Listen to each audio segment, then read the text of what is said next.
Assalamualaikum warahmatullahi wabarakatuh. Shalom, salam sejahtera bagi kita semua. Om Swastiastu, Namo Buddhaya, salam kebajikan, salam Pancasila. Salam Pancasila. Salam Pancasila. Salam Pancasila. Salam Pancasila. Cahaya adil dalam gelap Jakarta. Ekonomi adil, getuk tular adab, Dharma kun untuk Jakarta yang sedang tidak baik-baik saja.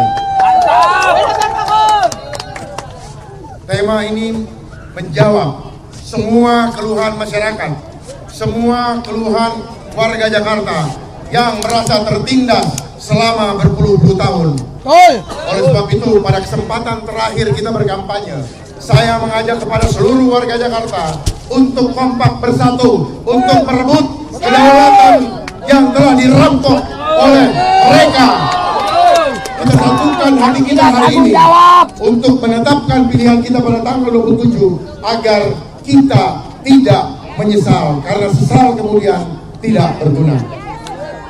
Izinkan saya menjawab semua keluhan tadi lewat pidato yang akan saya bacakan agar semua bisa dipahami secara sistematis dan terstruktur, agar seluruh yang mendengarkan di seluruh pelosok Indonesia, khususnya Jakarta, itu memahami bahwa sistem yang akan saya tawarkan adalah sistem ekonomi adil, getuk tular adab, yang akan menyelesaikan seluruh persoalan ekonomi bangsa yang sedang tidak baik-baik saja akibat daripada infiltrasi sistem asing melalui para pengkhianat bangsa yang ada sedang memegang kekuasaan yang tidak sadar mereka sendirilah yang menghancurkan ekonomi bangsa saat ini. Anak-anak bangsa dibiarkan menangis, mereka tidak mau tahu akan tangisan-tangisan itu. Ada yang tidak bisa tidur satu hari, bahkan shift-shiftan. Ada generasi demi generasi bukan tambah baik, malah tambah hancur. Bagaimana kita bisa mencapai menuju Indonesia emas tahun 2045, sementara makan satu piring saja sangat sulit hari ini. Yang ada belum 2045 saat ini yang kita hadapi adalah kecemasan amannya keselamatan jiwa keluarga kita. Mereka mendengung-dengungkan bonus demografi. Bonus demografi yang mereka maksud adalah apa? Jumlah banyaknya rakyat menjadi pembagi untuk keuntungan mereka. Rakyat dipakai untuk bergotong royong memberikan harta emas kepada mereka. Itu sebenarnya maknanya. Jadi janganlah kita semua termanipulasi. Tekadkan mulai hari ini, mari kita bersatu. Jangan kita termanipulasi oleh semua janji manis yang sedang dan akan terus mereka kumandangkan. Saya akan mengajak kita semua untuk memahami apa yang sedang terjadi di Indonesia, khususnya di Jakarta. Tanggal 24 November ini adalah hari terakhir kita berkampanye. Hari ini kita juga tahu bahwa Jakarta sedang tidak baik-baik saja. Saat ini PHK masif. Banyak yang tidak punya kerja karena sementara pabrik yang tersisa masih berjuang akibat ekonomi hancur oleh pandemi yang lalu. Banyak perusahaan yang sudah tutup. Pabrik lokal satu persatu tumbang, kalah oleh serbuan barang impor. Siapa yang membuat kebijakan itu? Bukan dari independen pastinya. Pastinya dari partai. Hari ini kita pahami, banyak yang hilang pekerjaan, jadi tambah miskin di Jakarta. Kota dengan ekonomi terbesar di negara ini, tetapi banyak yang kelaparan. Hari ini kita pahami, bila kita diam saja, bila kita tidak mulai bangkit bersama, gotong royong, bersatu sesuai adab yang diajarkan orang tua kita, maka banyak rakyat Jakarta yang bakal terusir dari rumahnya sendiri karena tidak mampu membayar biaya hidup di Jakarta, kota dengan ekonomi terbesar di negeri ini. Hadirin yang saya hormati, orang tua kita mengajarkan kepada kita, Tuhan hanya akan mengubah nasib sebuah bangsa. Betul. Itu bila bangsa itu hendak merubah nasib bangsanya sendiri. Betul. Jakarta telah mengajarkan saya indahnya adab harmoni. Dengan kebinekaan yang demikian indah, berbagai suku, agama, ras, dulu leluhur kita mengajarkan bagaimana semua berkumpul dan hidup bersama sebagai sebuah keluarga. Jakarta adalah rumah kita. Saudara-saudariku, kini saatnya kita bersama akan membuat Jakarta aman kembali bagi rakyatnya. Itulah sebabnya kita harus kompak dan bersatu.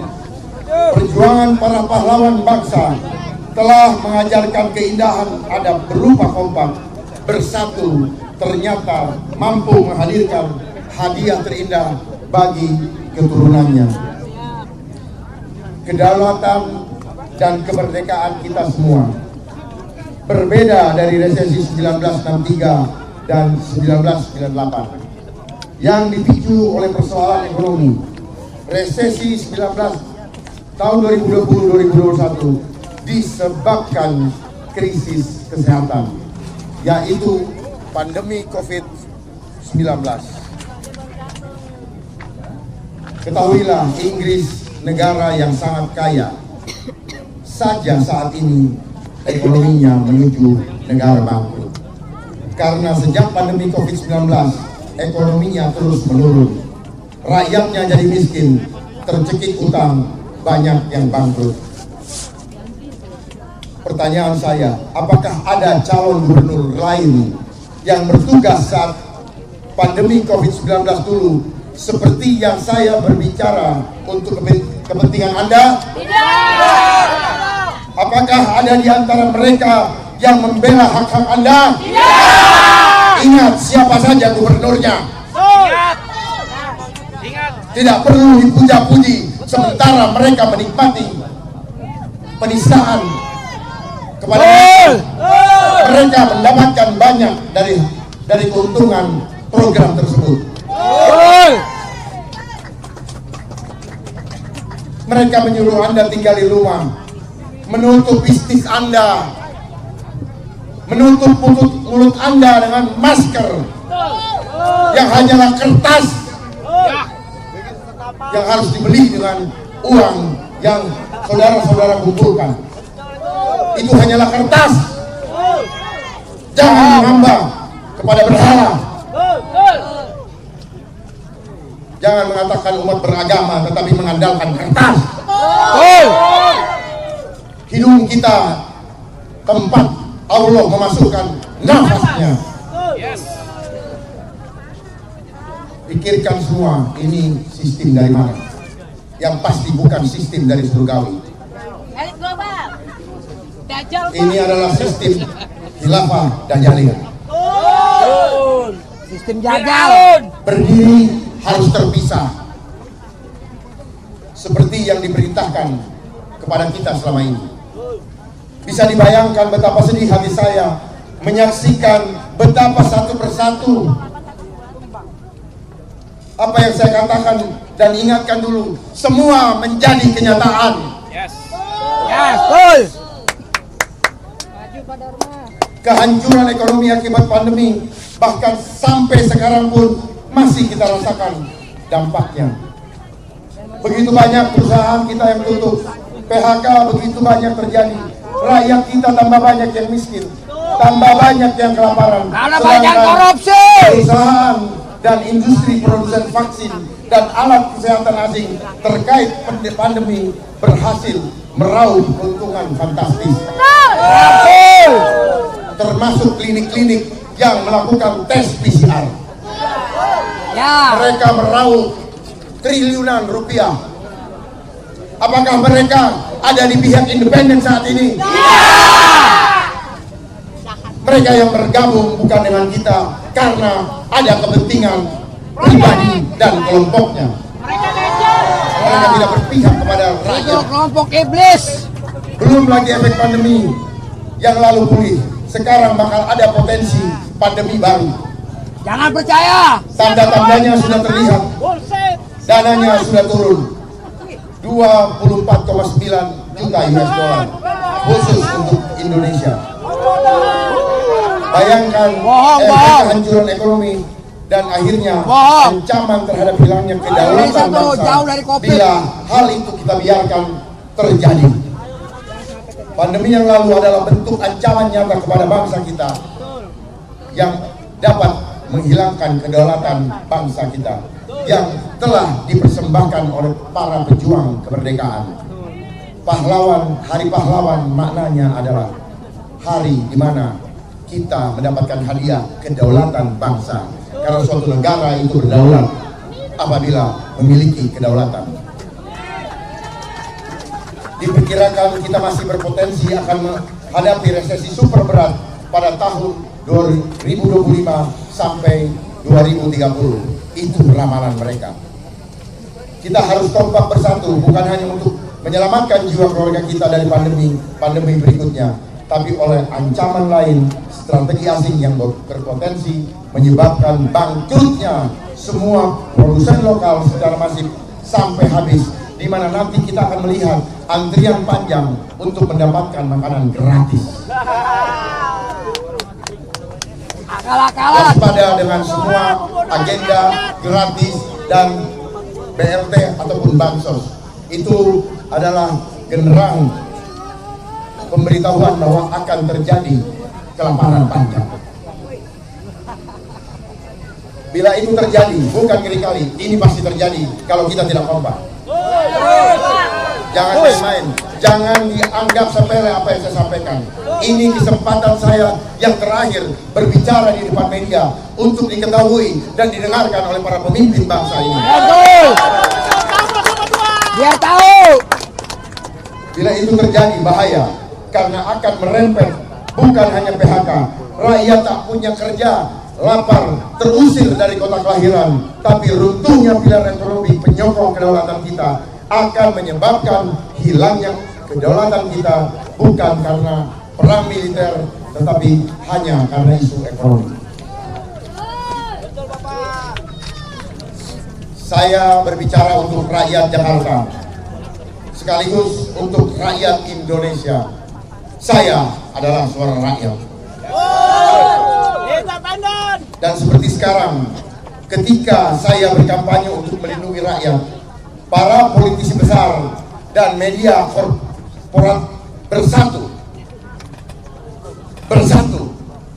untuk membungkam dan mendiskreditkan saya dan Pak Kru. Saya menghabiskan beberapa tahun sebagai jenderal di kepolisian maupun divisi kejahatan dunia maya. Apakah Anda pikir saya tidak tahu kebenaran dunia ini? Saya tahu banyak hal, tetapi saya menepati sumpah saya untuk melayani Indonesia. Saya ditawari banyak posisi, tetapi saya memilih keadilan dan rakyat saya. Hidup saya adalah tentang keadilan dan rakyat. Saya tidak menentang kekuatan yang melawan saya, tetapi saya seperti Anda. Jika Anda, rakyat, memberi saya dukungan dan membuat suara Anda didengar, saya berjanji di hadapan Tuhan Yang Maha Esa bahwa saya akan memberikan perubahan nyata, keadilan sejati, dan menjadi suara Jakarta bagi semua orang yang mengharapkan keamanan, kedamaian, dan kesejahteraan bagi semua.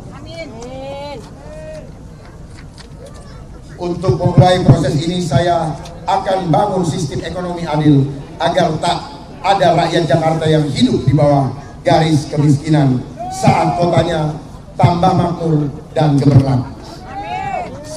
Sistem ekonomi adil sehingga penghasilan rakyat meningkat sampai tak ada rakyat Jakarta yang terjebak dengan pinjaman online.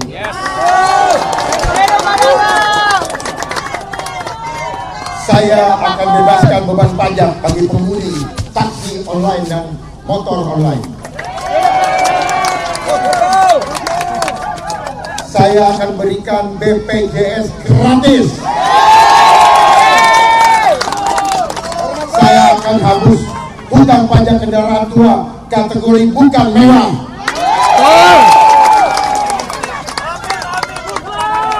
Saya akan hapus hutang pajak PBB atas rumah dengan PBB di bawah 5 miliar.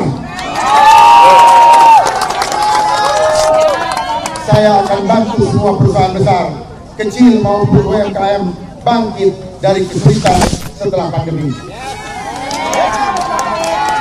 Saya akan memotong pajak PB1 untuk rumah makan dan takeaway. Untuk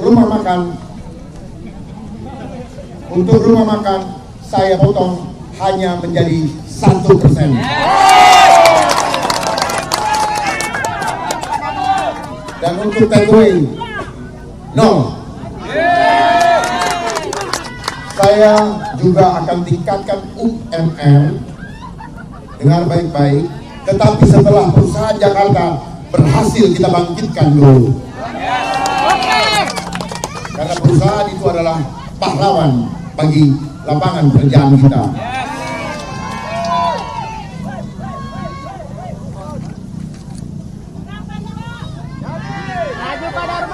Jadi setelah perusahaan itu bangkit dan untung, baru kita menagih, meminta UMR untuk dinaikkan. Karena apabila rakyat kompak bela mereka dari serbuan produk asing melalui sistem ekonomi adil GTA, yang saya maksud tadi adalah produsen lokal, bukan asing. Kita harus kompak. Jakarta adalah rumah kita, maka semua warganya adalah keluarga. Mari kita sama-sama kompak untuk menghidupkan, untuk membangkitkan ekonomi Jakarta. Kita mulai dengan kekompakan dari rumah kita. Saya dukung pemberian SIM gratis bagi rakyat Jakarta yang membutuhkannya. Saya akan adakan antar jemput khusus ibu hamil agar persalinannya aman di rumah sakit. Saya akan adakan makan gratis di balai kota bagi semua rakyat Jakarta yang tidak mampu membeli makan. Kemudian di bidang perumahan, saya akan pastikan dua hal. Saya akan pastikan dua hal, menjawab pertanyaan dari adik tadi. Saya pastikan dua hal untuk menjawab pertanyaan dari adik tadi masalah perumahan. Yang pertama, tak ada rakyat Jakarta yang terusir dari kota Jakarta karena mahal. Yang kedua, tak ada rakyat Jakarta yang tak punya rumah.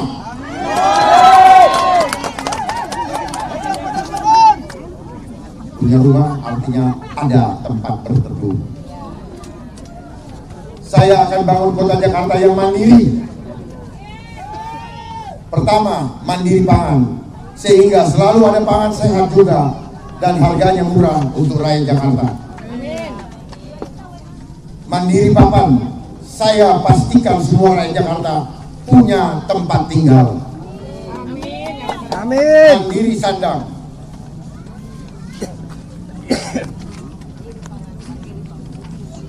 mandiri air bersih hingga air minum agar mengalir ke setiap rumah rakyat Jakarta.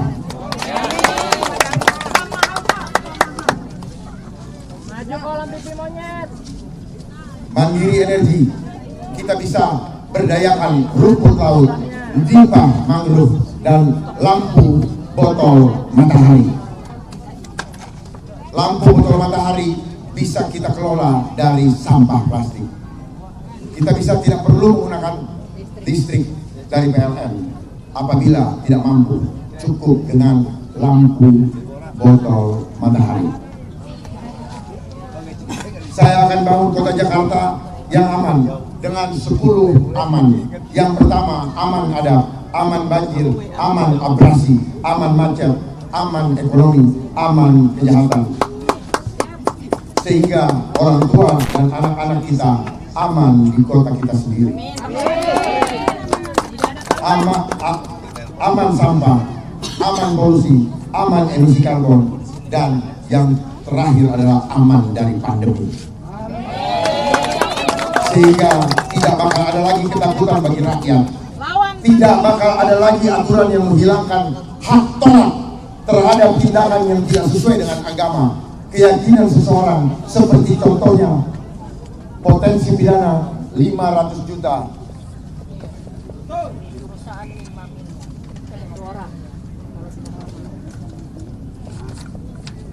bagi warga yang menolak divaksin, atau potensi denda bagi perusahaan yang bisa bahkan sampai 50 miliar, bahkan hukuman mati. Bisa dibayangkan undang-undang macam apa ini? Ini adalah undang-undang kejahatan kemanusiaan yang mengkudeta otoritas Tuhan di dalam mengendalikan kehidupan kita. Undang-undang ini melanggar Pancasila dan Undang-Undang Dasar 45. Undang-undang ini tidak berketuhanan. Tetapi kenapa bisa disahkan? Disahkan di mana? Disahkannya di mana? Siapa yang mensahkan? Siapa wakil rakyat? Pahami itu. Jadi jangan alergi dengan politik. Karena kalau kita tidak mengerti politik, kita akan dipermainkan dan dimbangkan oleh politik itu sendiri. Bagi yang paham, sekali lagi, bagi yang paham, ini adalah gong kematian bagi keamanan pengusaha Jakarta. Karena memudahkan membuka potensi pemerasan masif bagi para pemilik perusahaan dari si penyelenggara aturan itu. Walaupun tidak melanggar, mudah sekali mencari kesalahan. Mari kita sama-sama kompak, kita bela para pengusaha-pengusaha juga agar mereka bisa memberikan lapangan pekerjaan, dengan catatan mereka jangan juga diperas. Itu sebabnya saya dengan sangat keras memperjuangkan hak tolak bagi rakyat, dan saya juga keras menolak terulangnya pandemi sebagai strategi asing menguasai kedaulatan suatu bangsa tanpa perlu biaya mahal melalui perang. Cukup dengan memainkan isu kesehatan lewat media atau isu ekonomi seperti serbuan barang impor murah yang membunuh banyak pabrik lokal kita. Itu sebabnya saya akan membela juga dokter Jakarta dan rakyat Jakarta dari industri kesehatan asing, sehingga tidak ada lagi dokter dan nakes asing yang akan menggantikan mereka melayani kesehatan rakyat Jakarta. Dokter asing hanya boleh mengajar, bukan praktek. Saya akan dukung stop impor dokter asing. Emang ini ada dokter Dokter apa? ini bukan pemain bola. Dokter berurusan dengan nyawa. Nyawa manusia kok dianggap permainan. Dokter Dajjal yang mau ngebunuh rakyatnya. Tapi semua itu tidak cukup. Sekali lagi, kita harus bersiap menghadapi tahun super berat buat ekonomi dunia pada 2025 sampai 2030. Kita harus pastikan keluarga rakyat Jakarta mendapat penghasilan tambahan yang bisa setara UMR bagi rakyat Jakarta, agar ekonomi keluarga kita tetap aman bahkan saat dunia resesi. Amin. Itu sebabnya ekonomi adil getuk tular adab akan segera saya jalankan supaya rakyat tetap aman ekonominya walau dunia resesi. Itu sebabnya program saya adalah Jakarta Aman. Yang pertama, aman dengan 5 mandiri dan 10 aman. Pandemi, ancaman pidana denda 500 juta bagi pengusaha, bagi perorangan, dan 50 miliar bagi pengusaha. Program 100 hari, program dalam minggu pertama, semua harus kerja. Saya akan memberikan pekerjaan kepada saudara-saudara saya, rakyat yang belum punya pekerjaan. Yang kedua, saya akan menjemput langsung saudara-saudara saya yang dari Kampung Bayam yang sekarang ada di Teluk Tongkol untuk kembali ke tempat pemukimannya yang lama. Sesuai dengan janji saya yang saya sudah tangani, saya akan menjemput langsung bersama bus Pemprov untuk membawa semua warga kembali ke tempat yang mereka idam-idamkan.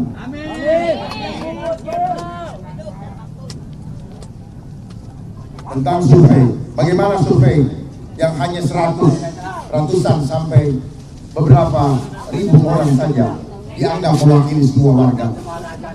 Itu adalah cara memanipulasi mindset warga. Itu adalah penggiringan opini. Ini adalah operasi intelijen yang mereka lakukan supaya kekuatan uang mengatur kemenangan mereka.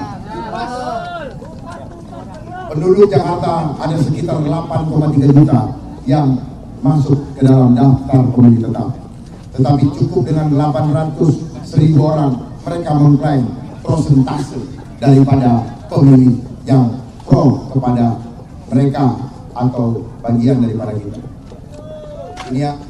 Jadi saya berharap jangan kita terpengaruh. Backing kita adalah Allah Subhanahu wa taala. Dan rakyat adalah pendorong utama untuk mewujudkan semua impian keluarga kita. Amin. Kun payakun. Gak ada yang mustahil kan. Doakan kami agar hati kami tetap lurus dan tidak pernah tamat. Amin. Walaupun kami tidak lagi tidak dapat memimpin Jakarta, tetapi hati kami akan selalu melindungi rakyat. Jangan sampai dalam tangan kami akan jadi pemimpin yang bodoh karena tamak, pengecut karena tidak berani menyatakan kebenaran, padahal dia tahu, dia takut kehilangan jabatan. Itu bukan pemimpin sejati. Disetir partai. Pengkhianat karena hatinya tamak. Dia tahu kebenaran, dia tahu ini menurut saya, tetapi dia tetap laksanakan karena dia tamak. Waspada, jangan salah memilih. Dia punya sampel neraka Doakan dia. dan jaga kami selalu. Kami berdua memohon kepada warga sekalian. Saya sadar memang UMR tak cukup. Perlu ada sistem yang membangkitkan keluarga untuk membackup. Bantu topang ekonomi keluarga. Jangan hanya mengandalkan penghasilan bapak yang kerja di pabrik. Nggak bakal cukup. UMR untuk satu keluarga 4 anak. Maka Getok Tular Adab akan membuka jalan bagi ibu dan anggota keluarga lainnya untuk mendapatkan penghasilan. Hidup tim ekonomi Adab. Hanya dengan kompak memakai merek buatan rakyat Jakarta, merek buatan saudara-saudara kita. Mari mulai hari ini kita membuat tekad, mengambil suatu tekad, kita akan hanya menggunakan produk Jakarta. Itu adalah cara untuk membuat ekonomi rakyat Jakarta bangkit. Jangan kembali biasakan membuang uang ke luar negeri dengan membeli produk-produk barang impor. Itu adalah jiwa nasionalis. Kita akan buat Jakarta menjadi kota terkaya di dunia dengan catatan cuma satu, kompak.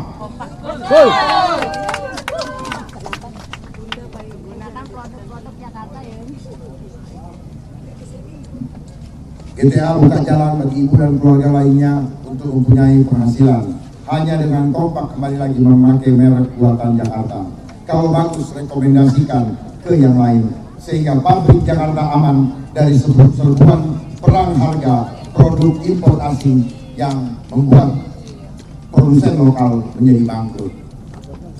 Karena pabrik aman, kerja suami ikut aman, tidak akan lagi ada PHK. Anak-anak kita tidak akan kelaparan. Kita tak usah khawatir terusir dari Jakarta karena tak punya penghasilan. Masa mau diberikan bansos seumur hidup. Kita tidak diajarkan orang tua kita menjadi penulis. jangan rendahkan harga diri kita dengan menggantungkan diri seumur hidup pada bansos. Hidup rakyat. Kita bukan pengemis, kita kerja. Saya bakal ajak semua rakyat kerja, cuman kerjanya berbeda. Kita bakal kerja pakai adat keluarga. Kita bakal kerja dengan satu tujuan, semua rakyat kenyang, ekonomi keluarga aman. Caranya, saya akan ajak rakyat Jakarta kompak membela produk rakyat Jakarta. Kita kerja pakai sistem yang adil, getuk tular adab. Sistem ini sederhana dan yang paling penting adalah adil.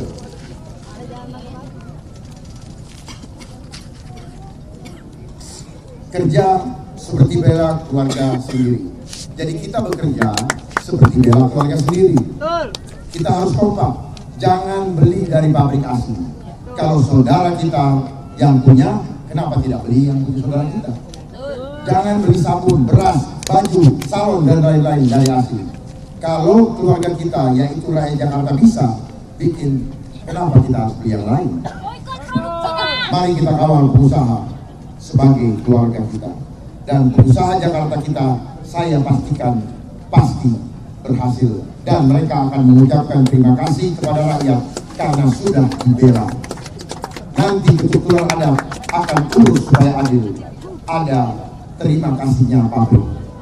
Tidak memberatkan pabrik karena dari biaya promosi yang memang ada di setiap produk. Nanti kebetulan ada yang urus supaya adil sampai rakyat dan tidak membuat ribet pabrik dan rakyat. Sistemnya adil dan transparan. Getuk Tular Adab akan menyalurkan terima kasih dari semua pabrik Jakarta yang kita bela kembali ke dompet rakyat sebagai penghasilan tambahan yang akan diterima sepanjang masa sampai anak, cucu, dan cicit kita. Dari mana uangnya? Yang tadinya biaya promosi buat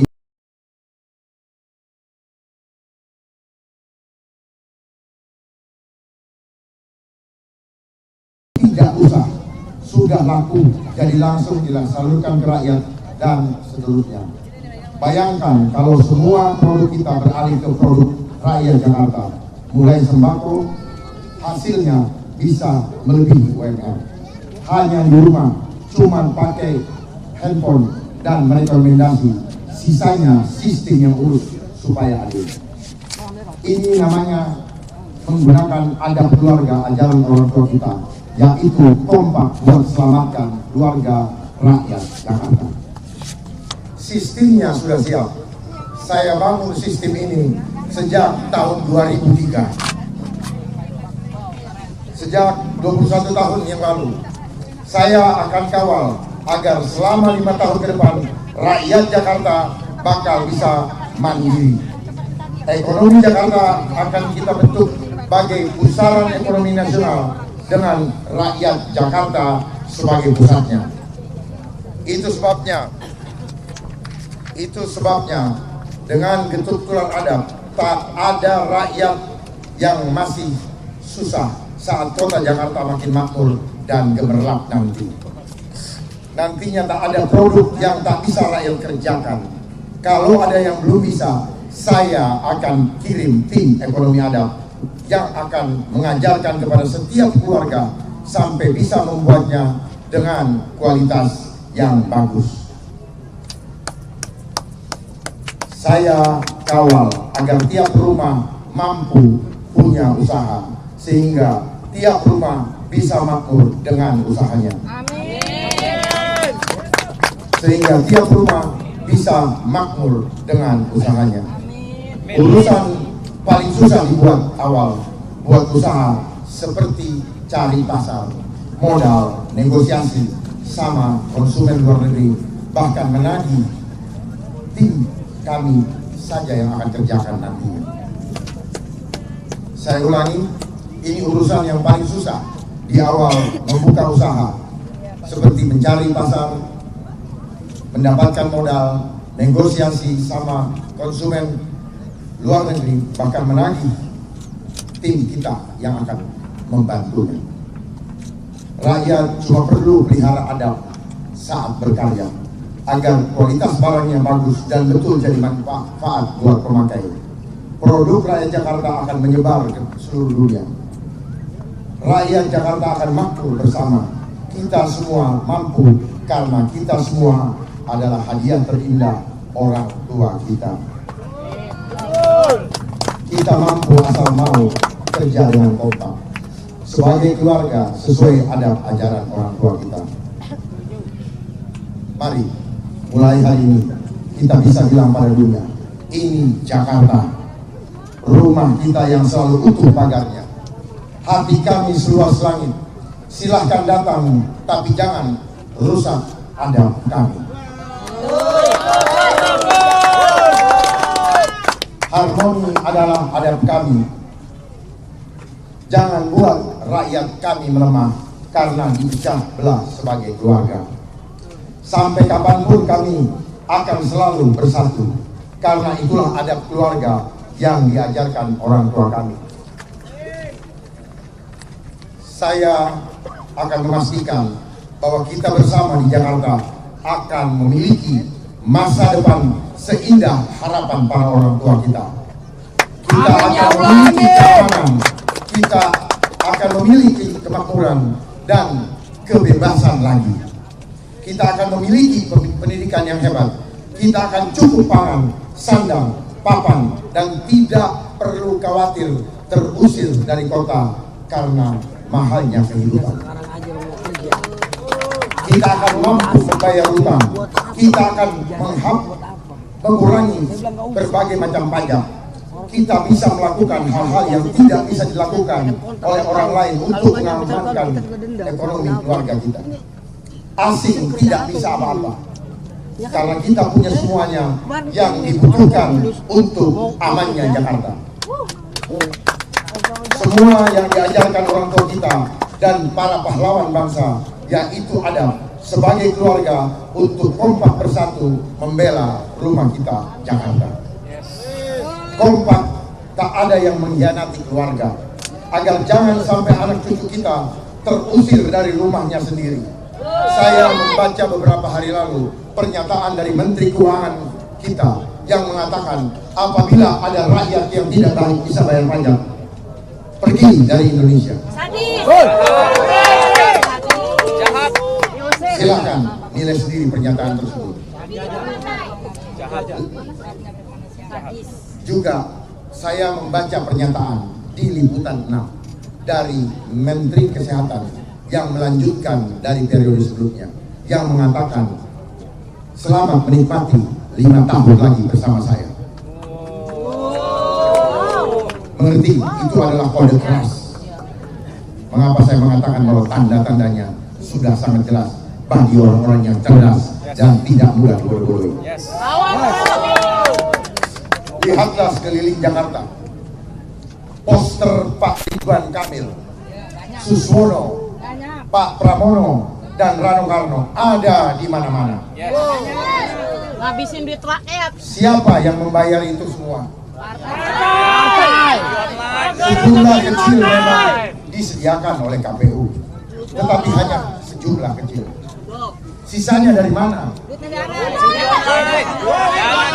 Kepentingan perusahaan dibayar, partai dibayar, dan semua dukungan ini datang dengan harga. Tetapi saya berterima kasih kepada semua relawan dan warga Jakarta yang hadir di tempat ini, yang selama ini sudah berjuang bersama kami, yang hadir dan turut berjuang tanpa dibayar. Oke, bagus. Amin ya Allah, amin. Apa yang mereka lakukan dengan membayar itu harga yang tidak ingin saya bayar. Tapi kesempatan mendapatkan mimpi kita merupakan kesempatan yang amat jarang dan hampir-hampir tidak ada. Kami Dharmakut adalah satu-satunya paslon independen yang berhasil Tuhan izinkan lolos sampai kepada putaran kontestasi. Ini adalah tanda alam bahwa Allah mengizinkan kami bersama-sama dengan rakyat memperjuangkan keluh kesah dan merebut kembali kedaulatan rakyat yang telah dirampok berpuluh-puluh tahun. Kita hanya punya sisa waktu 4 hari lagi sampai warga Jakarta menentukan keputusan yang sangat penting pada tanggal 27 November yang akan datang tentang siapa yang akan menjadi gubernur pilihannya.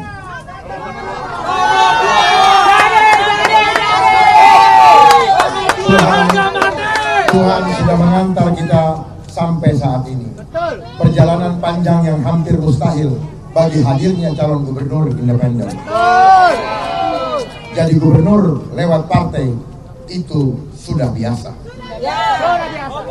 Tetapi lewat jalur independen itu luar biasa. Dan tidak pernah ada yang memenangkan kontestasi karena selalu dikalahkan oleh kekuatan yang terstruktur, sistematis, dan masif berdasarkan anggaran, berdasarkan hitungan kuantitatif atau hitungan angka-angka yang ada tertulis di balik kertas.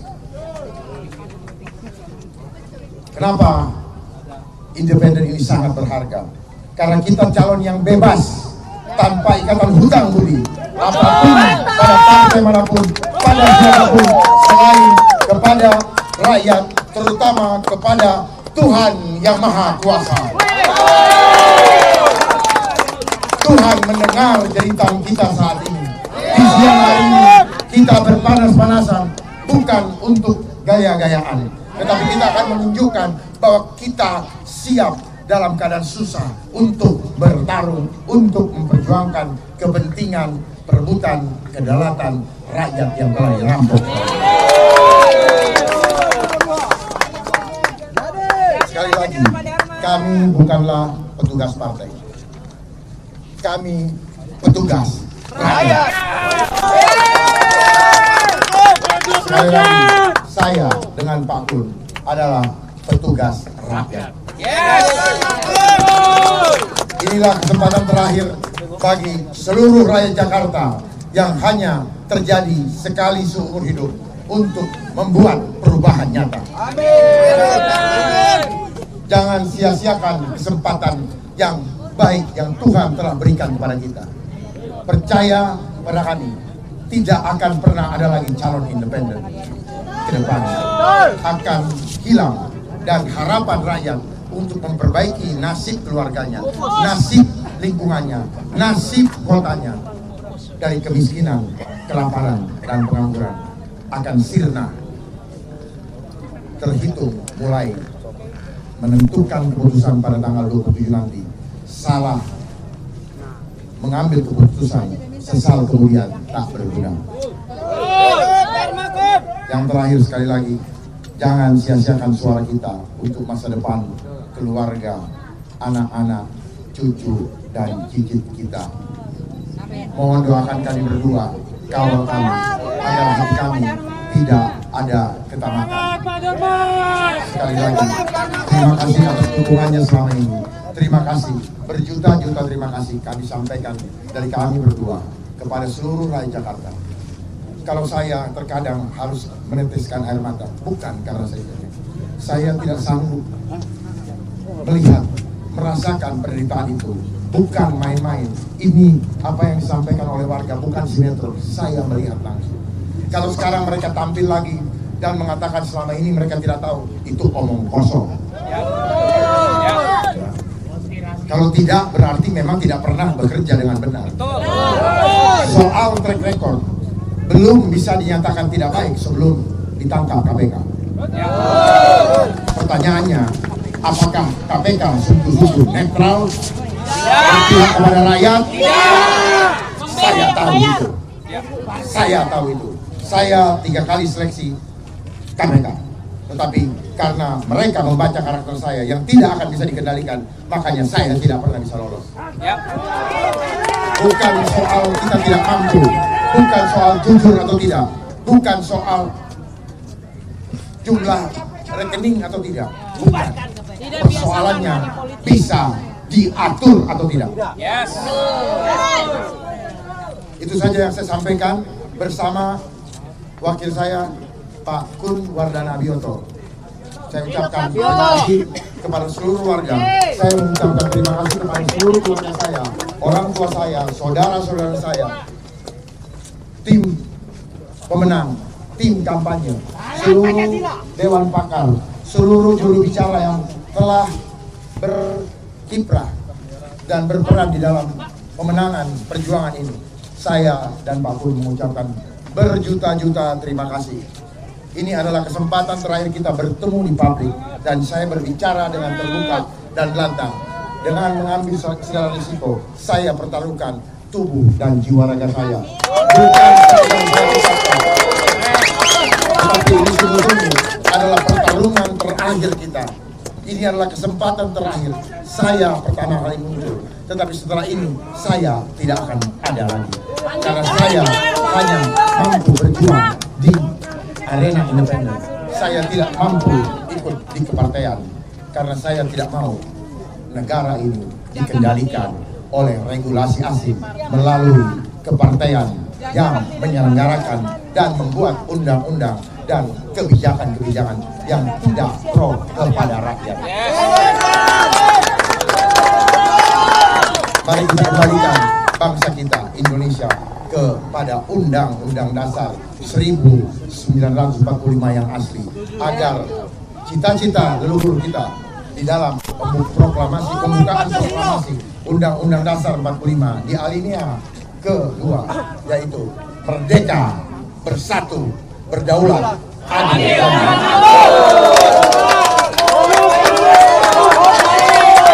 dan tujuannya alinea keempat bertujuan untuk melindungi seluruh rakyat Indonesia dan seluruh tumpah darah Indonesia.